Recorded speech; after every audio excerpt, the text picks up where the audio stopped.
መጀመሪያ እኔ አንድ ሁለት ጥያቄዎች ለክቡር ጠቅላይ ሚኒስትር አቀርብና ከዛ በኋላ ለመድረኩ ክፍት አደርጋለሁ። በእኔ በኩል እንግዲህ ያው እንደሚጠረጥሩት በተለይ ምሁራን ሚና ላይ በሚለው ትንሽ ለመናገር ፈልጋለሁ። አንድ ስትራይክ ያደረገኝ ነገር የእድሜ ጉዳይ ነው። ለምሳሌ ቅድም ብዙዎቹ እነኚህ ትልቅ ለውጥ ያመጡ ምሁራን በሰላሳዎቹ በወጣትነታቸው ዘመን የሚለው ነገር ሰማ ያገናዘብኩት ከማን ጋር ነው? ከገብረሕይወት ባይከዳኝ ጋር። ገብረሕይወት ባይከዳኝ ያን ሁሉ በጣም መሰረታዊ የሆኑ ሀሳቦች ያነሳባቸው ጽሁፎች አጤ ምኒልክና ኢትዮጵያ፣ መንግስትና ህዝብ አስተዳደር የጻፈው ከ33 ዓመት በፊት ነው። በ33 ዓመቱ ነው የሞተው የሰውዬ እና የሚገርም ነው እና እሱ ደነቀኝ። ሁለተኛ እንግዲህ አሁን እነኛ ያነሷቸው ሁለት ትውልድ የቅድመ ጣሊያን ወረራና የድህረ ወይም በተለይ የተማሪው ንቅናቄ ስልታቸው የተለያየ ነበር። የፓዮኒርስ ኦፍ ቼንጅ ያልኳቸው ፋናወጊዎቹ በመሰረቱ መጎትጎት ነገር ነበር። መጎትጎት እና በተለይ ማሳመን፣ መሳፍንቱን አሳምኖ ለውጥ ማምጣት በሚል አይነት ነገር ነበር። በሌላ በኩል ግን የእኛ ትውልድ መፋለም ነው፣ በፍልሚያ አዲስ ኢትዮጵያ መመስረት የሚል ነው። በመጨረሻም ያው አብዮቱ ከነ ግሳንግሱ መጣ እና ከዛ በኋላ ግን በመሰረቱ እንደዚህ አይነት የተደራጀ የምሁር ስብስብ የለም። ምናልባት ሳመክስታንት ከዛ ከአብዮቱ በኋላ የተፈጠረው ሁኔታ ይህን አይነት ነፃ ሀሳብ የማንሸራሸር እንትን ቅስም የሰበረ ይመስለኛል። በኋላ ግን በዘመነ ኢህአዴግ ደግሞ በምንመጣበት ጊዜ የምሁራን ሚና እንደዚህ አይነት ለውጥ መጎትጎትም ሆነ መፋለም ሆነ ይቀርና ወደ ፖለቲካል ፓርቲ ይሆናል። ፖለቲካል ፓርቲ በሚሆንበት ጊዜ የፖለቲካ ከስልጣንም ጋር ነው የሚያያዘው እና በዛ መልክ ይሆናል እና ይሄ ነው ለውጡ። እና አሁን ግን ያ እርሶ በጣም በዝርዝር ያስረዱንን ምሁር እንደዚህ አይነት ምሁር ለማፍለቅ በአሁኑ ጊዜ ምን መሰራት ይኖርበታል ብለው ያምናሉ? በመንግስት በኩልስ ምን አይነት እርዳታ ማድረግ ይቻላል ነው።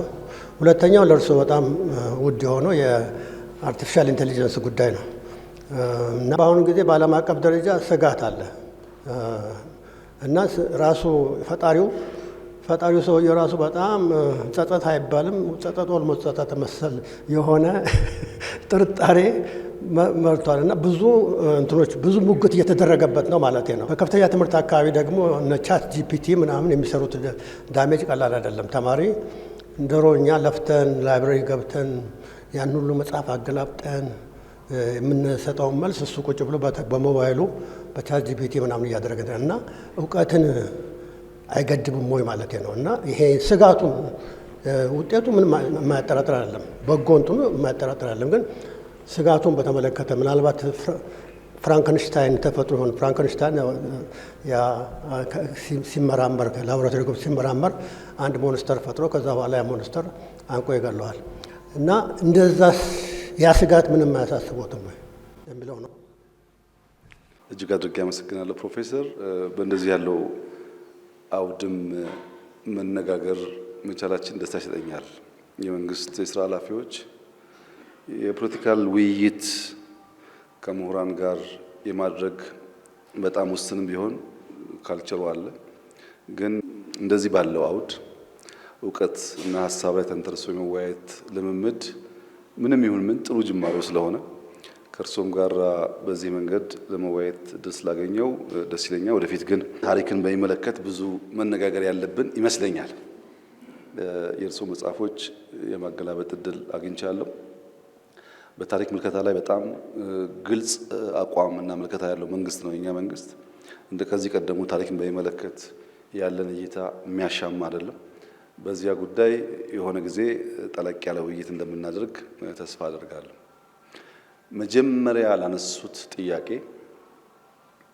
የጎትጓችና ተፋላሚው ትውልድ ያሉት ያው የኔም ብያኔ በኔ መጽሐፍ እንዳዩት ነው። የእርሶን ብያኔ በከፊል አውቀዋለሁ። ዋናው ኢሹ ሲዝን ነው። የመጀመሪያዎቹ ምሁራን በነበሩበት ዘመን ከሞላ ጎደል የዓለም እሳቤ ኢኮኖሚ ፈርስት ነው። የኢኮኖሚ ሴንተር ደግሞ መሬት ነው። መሬት የያዘ ሰው ሀብታም ነው። መሬት ያለው ሰው ኖብል ነው። ዘሆል እሳቤው መሬት ያለውን ሰው እህል የሚጋራውን ሰው በምን ያለ መንገድ አሳምኜ ያ የሀብት ክፍፍል ሚዛናዊ እንዲሆን የተፋጠነ እንዲሆን ሁሉ ጋር የሚደርስ እንዲሆን ማድረግ እችላለሁ የሚል ነው የምሁራን እሳቤ። ከሞላ ጎደል ስርዓት ማፍረስ ሳይሆን ስርዓት ማዘመን ነው። ኢኮኖሚ ፈርስት በነበረበት እሳቤ ውስጥ የእኛን መንግስታት ብንወስድ የፊውዳል ስርዓቱ ኢኮኖሚ ፈርስት ነው። መሬት ላይ የሚያተኩረው መሬት መቆጣጠር ነው የሚያስበው። መሬት ሲቆጣጠር ሰግሪጌት ያደረገበት መንገድ አለ ማህበረሰቡን። እንደዚያ የተከፋፈለ ማህበረሰብ ልክ ደግሞ ለዚያ ለኖብልስ ያላቸው እይታ የተለያየ ይሆናል። በዚያ ጊዜ የነበሩ ሰዎች ሃይማኖት ጥያቄ የለው፣ በጣም ግራውንድድ ናቸው። የሃይማኖታዊ ትምህርትና የአካዳሚክ ትምህርት መሳ ለመሳ የተማሩ ሰዎች ናቸው። አገራዊ ካልቸር፣ አገራዊ ቫሊዩስ ያጡ አይደሉም። ስለ ታላቅ ክብር፣ ስለ ወላጆች ክብርና ማድመጥ ብዙ አልተወሰደባቸውም። በዚያ ምክንያት ሀሳቦቻቸውን ቀስ ባለ ጉልበት እየሳሙ በመናገር በለዘበ ቋንቋ ለማሳመን ጥረት የሚያደርጉ ነበሩ። እሱ የራሱ የሆነ ጠቀሜታ አለው፣ የራሱ የሆነ ደግሞ ጉዳት አለው። ተፋላሚዎቹ ኋላ የመጡት ትውልዶች ቅድም በምሁርነት ያስቀመጥኳቸውን ፖይንቶች በከፊል ሚስ የሚያደርጉ ናቸው። አንዳንዶቹ በበቂ ደረጃ ራሳቸውን ያዳምጡ አይደሉም።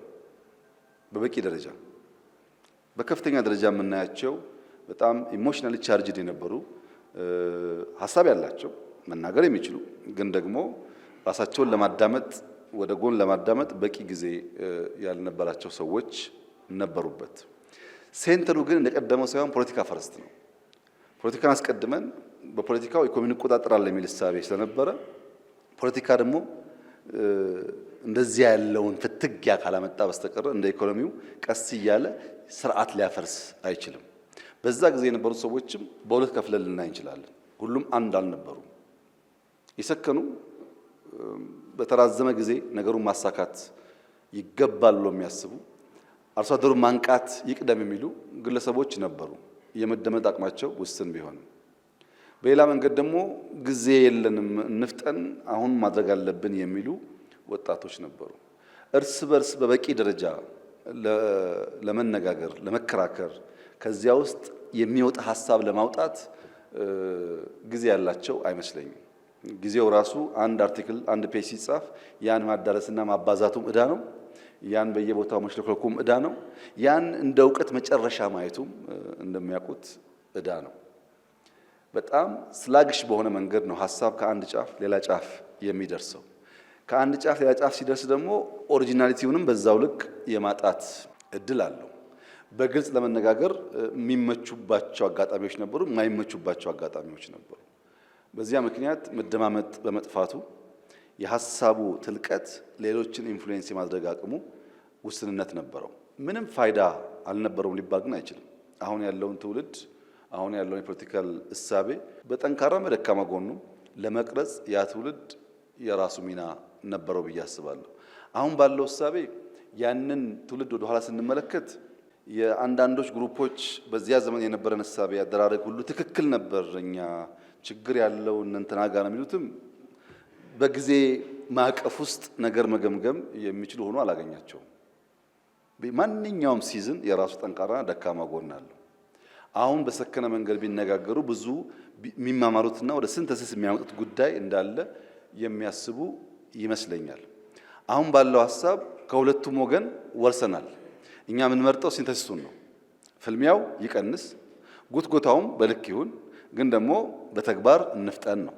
ከሁለቱም የሚወሰዱ ቁም ነገሮች እንዳሉ ያመላክተናል። የኢትዮጵያ ምሁራን አንደኛው ችግር ይመስለኝ እኔ ጃፓን ሄደው የሚያምር መስክ ሲያዩ በፕሮቶታይፕ መልክ ያችን መስክ በሰፈራቸው ሰርተው መልቲፕላይ ማድረግ ሳይሆን ኢትዮጵያ ጃፓንን ትሁን ይላሉ። ምኞት ነው፣ ጥሩ ፍላጎት ነው። ግን ደግሞ የምናድግበት መንገድ ጥቂት ከማሳየት ባለመሆኑ ችግር ያጋጥማል። ለዚህ ነው እንግዲህ እኛ ከቢሮን ጀምር ብለን ቢሮ ስንሰራ ካቢኔው አጉረመረመ። ግቢ ስንሰራ ዩኒቲ ፓርክ ስንል ጥቂቶች አጉረመረሙ። ቀጥሎ ሸገር ፍሬንድሺፕ ሳይንስ ሙዚየም ሲባል እንደው ሰውየው ሰፈሩን አሰማምሮ አሉ። አሁን እንደሚሉ አላውቅም፣ አዲስ አበባ የተቀየረ ስለሆነ። ግን ማሳመን የምንችለው ሹርሊ እያንዳንዱን በስቴፕ እየሰራን ስንሄድ። በዚህ አግባብ የምሁራንን ሚና ማየት የምፈልገው አሁን ያሉ ምሁራን አንደኛ እናንተ ብቻ አይደለም የምታውቁት፣ እናንተ ብቻ አይደለም የምታስቡት፣ እናንተ ብቻ አይደላችሁም የበራላችሁ። በየጫፉ ብዙ የበራላቸው ሰዎች አሉ።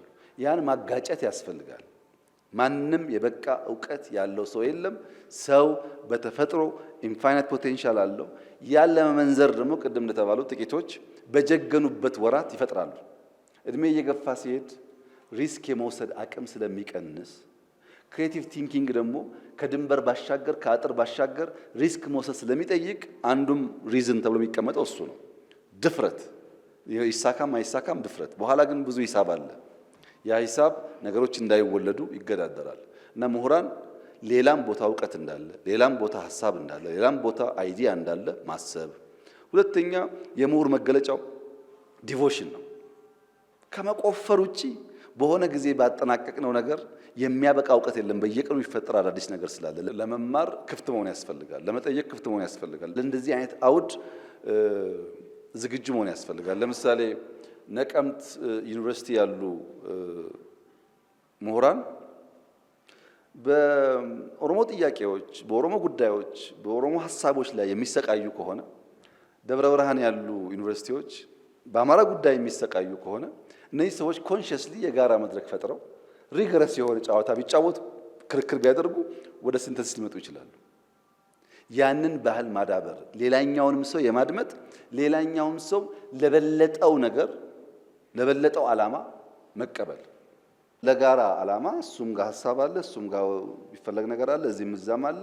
ያንተተን ከፍ ላለው ነገር ተደምረን እንስራ ማለት እንጂ በቂም በበቀል በምናምን የምናስበው ከሆነ አይሰራም። ምሁራን ያንን ባህሪ መጎናጸፍ አለባቸው። አሁን ምሁራንን የሚሉ ሰዎች ለኔ ያስቸግረኛል። መጀመሪያ እኔ ምሁር ነኝ ብሎ የሚነሳው ሰውዬ ምሁር ነኝ በሚልበት ዘርፍ ምን ተመራመረ፣ ምን ጻፈ፣ ምን አስተማረ ሲባል የለም። ዩኒቨርሲቲ አንድ ቀን ሳያስተምር፣ በዛ ዘርፍ አንድ መጽሐፍ ሳይጽፍ፣ የሚታይ ነገሮች ሳይኖሩ እንደዚሁ ራሱን በመሾም ብቻ ሲሆን አይሰራም። እነሱ ምሁርነት ይታወቃል፣ ኢንፍሉዌንሱ ይሻገራል። የሚከተሉ ሰዎች አሉ፣ ያኔ ነው የሚወጣው። በዚያ መንገድ ቢታይ መልካም ይመስለኛል። አሁን ያለው ትውልድ እኔ በተለየ መንገድ ነው የማየው። በጣም ተስፋ ያለው ትውልድ ነው። በጣም ስማርት የሆኑ ልጆች፣ አንዳንዶች የሚያስቡበት ደርዝና ልክ የሚያስፈራ። ሁሌም ከፍ ያሉ ሰዎች ወደ ኋላ ይሰጋሉ። ሁሌም። ለዚህ ነው ምሁርነት አባትህ አይችልም፣ አያቅም፣ ገና ነው፣ ልጅ ነው እንደሚልህም መሆን የለበትም። እንደ እናትህም በዓለም አንደኛ የኔ ልጅ ነው፣ በዓለም ቆንጆ የኔ ልጅ ነው፣ በዓለም ሁሉን ቻይ የኔ ልጅ ነው እንደምትለው መሆን የለበትም። የእናትና የአባትን ባላንስ ማድረግ ያስፈልጋል። ያን መካከለኛ የሚይዝ ከሆነ ውጤታማ የሚሆን ይመስለኛል። ኤአይን በሚመለከት የፈጣሪው ሐሳብ አድምጫዋለሁ። ስጋት የለበትም። 2025 የተሳካ ዘመን ነው። ብዙ ስራዎች ኤአይ ወስዷል። በ2026 ይበልጣል የሚል አቋም ነው ያለው። እኔ እንደዛ አልሰጋም። የሚያሰጋኝ እኔ እንቅልፋችን ነው። ከፈጠን ልጆቻችንን ካዘጋጀን ኤአይ ልክ እንደ ጊታር፣ ኤአይ ልክ እንደ ቴሌቪዥን፣ ኤአይ ልክ እንደ መኪና የምንጠቀምበት ይሆናል።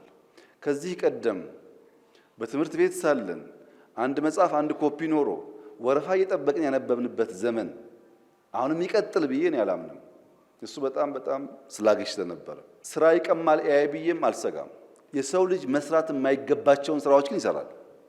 የሰው ልጅ ሊሰራቸው የማይገባቸውን ስራዎች እየተካሄዳል።